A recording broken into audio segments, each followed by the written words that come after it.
Dear students, okay, today we'll be studying about the conversion of the fractions into decimals and also the conversion of the decimals into fractions. So this both will be talking in this today's lecture video. So conversion of fraction into decimal, how it will be conducted, and the vice versa, that is the decimal to fraction, how it will be done. So we'll be talking about that. And the very simple process that we'll be doing is the division and the prime factorization process.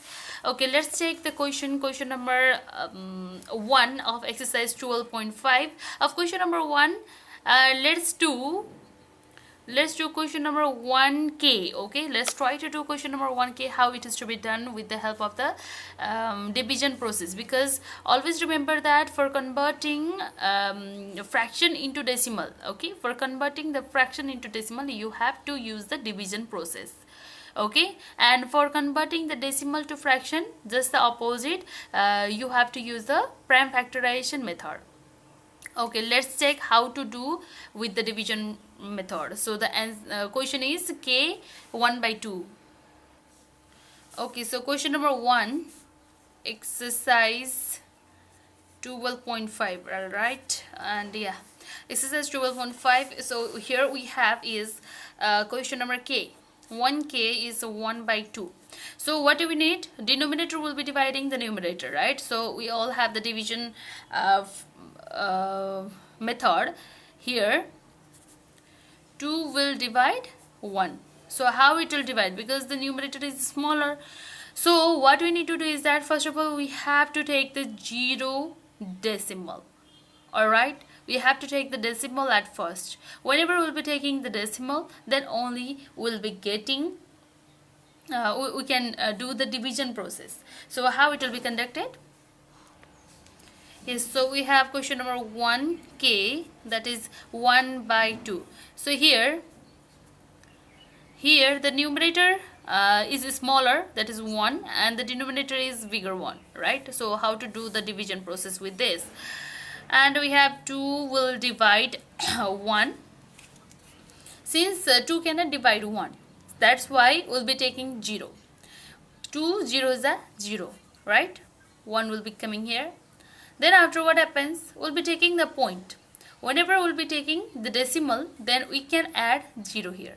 Alright, so 2, how many is that? 10. 2 5 is a 10 will be there, of course, and minus, it will be, the remainder will be 0 0. That's why 1 by 2 is equals to 0.5 when it is converted into the decimal. Fraction is converted to the decimal. So this is how you have to do question number 1. All the questions you will be doing with the similar pattern. And let's check question number 2. Question number 2, change into decimal number again. So here the mixed fractions are given, just you have to convert it, okay, into the fraction, then after into the decimal. So let's do question number H then. So in question number H, 2H, the question is given like 12, 9 by 12 is given. We know that 12 12s are 144. Okay, 12 12s are 144 plus 9 becomes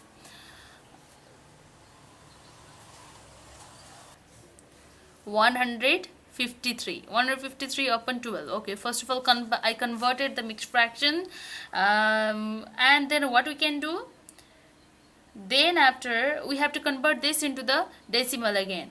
Then after this 12 will be dividing 153. Okay, let's check how to do this here. 12 will divide 153, and we know that 12 12s are 144, right? So we'll be directly doing 144 here, and the remaining is 9. Okay, since the remaining is 9, now what we can do, now we can take here the decimal. Since 12 cannot divide 9, so we'll be taking the decimal here. 12, then after 0 will be added, after the decimal will be added, then the 0 will also be added here. So 12, how many is a 90 will be there? Alright, 12 7 ja 84 will be there, right? So now the 6 will be remaining. Okay, 6 will be remaining here. Now again what we can do is that, so after this again here the 0 will be added, and 12, how many is a 60? 12 5 is 60. Okay, so the remainder is 0 and the final answer is that we'll getting 12.75 is the decimal. Okay, decimal number that we'll be getting after conversion of 9 by 12. So here in question number 3 also the similar questions are there. You have to convert the fraction into decimal.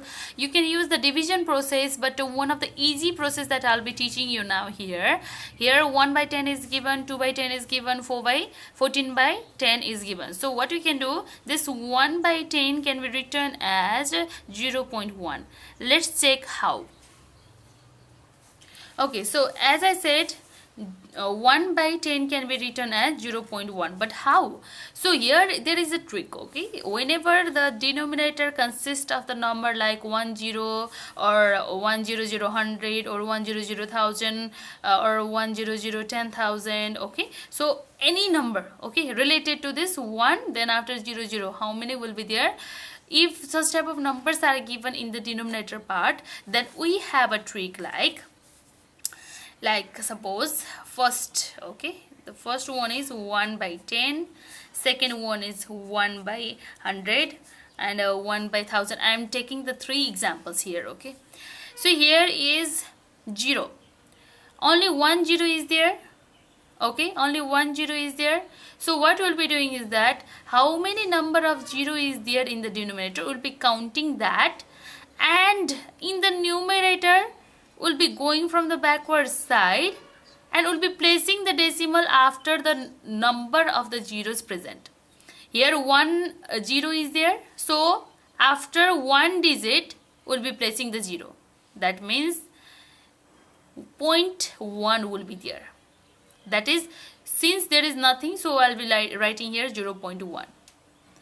Again here 2 zeros are there. So what we can do?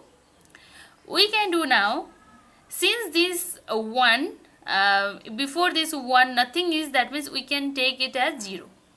Okay, we can take it as 0. How many 0 you want, you can write it.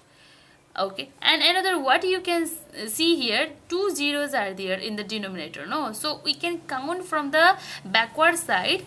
So 1 and 2, after 2 number the decimal should be kept, so we should do 0.01.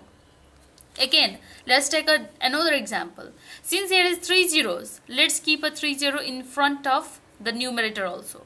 Okay, in front of the numerator. So let's try to calculate now. 1 2 3 zeros are there. So 1 2 3, after 3 digit, keeping in front of the number, keeping the decimal in front of the number. So 0.001 will be the answer. So this is the trick. Okay, so suppose this is only the very simple trick that I'm using, and suppose such type of question like 14 and then after 144 and 1444. Okay, so if such type of questions are given, then how can we do it? Okay, look, if such type of questions are given, then okay, here 2 zeros are there, no, right? If 2 zeros are there, then we have to calculate from the backward side, as I have said. So 1 2 zeros, so after 2 digit will be placing the decimal, so here it will be 0.14. Similarly 1 2 3, 3 zeros are there, so we'll be keeping the decimal after the 3 digit in the numerator, 1 2 3, then we should keep here the decimal, it's like 0.144. And why I am taking here 0? Because here is nothing, means here it must be 0. Okay, and here 10 is there, so only 1 0 is there. That means now how to do it? Always calculating from the backward side, no? So after 1 digit, 1 0 means after 1 digit we'll be placing the decimal, so like 144.4 will be the answer. Okay, so this is not decimal. Okay, this is 144.4 will be the answer. Like this you have to do. I think you are clear with this now. So if such type of questions are given, whenever there is denominator like in thousand, in hundreds, in lakhs, no, then we can directly do it without any division process also we can do it. Another is fill in the blanks with the fractional numbers. So here is the decimal given. Now you have to convert it into the fraction. Okay, this one is very important. And let's do question number H then. Okay, so in question number 4H, the question is 20.55 given. 20.55 is the question, is the decimal that you have to convert into the fraction, into the lowest fraction. Okay, so for this you have to use the prime factorization always. So how the prime factorization will be used and how this question will be solved, let's check it. 20.55 is there. So this we can do like 25.5.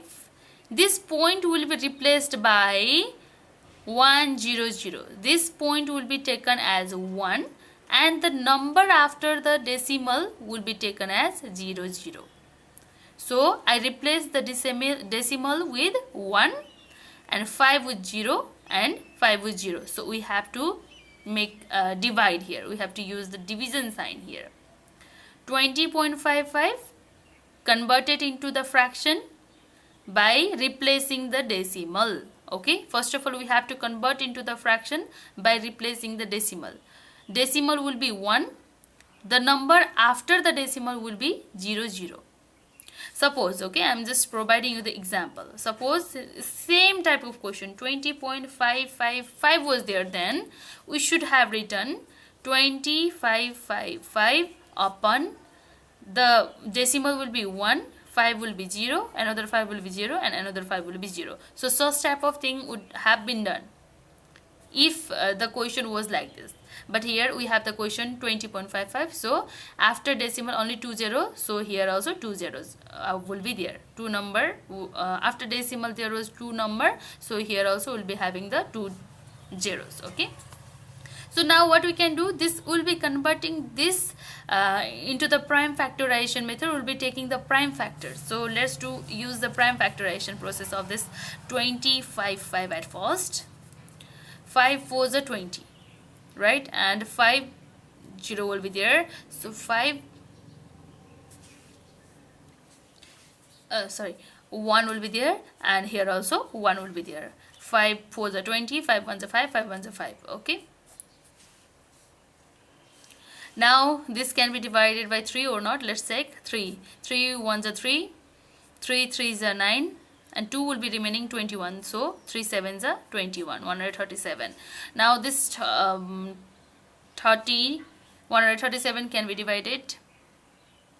Alright, this 137 cannot be further divided. So let's check with 100 then. 100. 250s are, 225s are, and 55s are. So now what we'll be writing, instead of 2055 we'll be writing here 5 into 3 into 137, and another here is 2 into 2 into 5 into 5. Okay, this 5 and this 5 will be cut down, and the remaining is 137 into 3, 411, and 2 to the 4, 4 5s are 20. So this will be you can resolve into the mixed fraction, which will be 11 to 20 and 20. So this will be the final answer, and this is how you'll be converting into the lowest term. All right.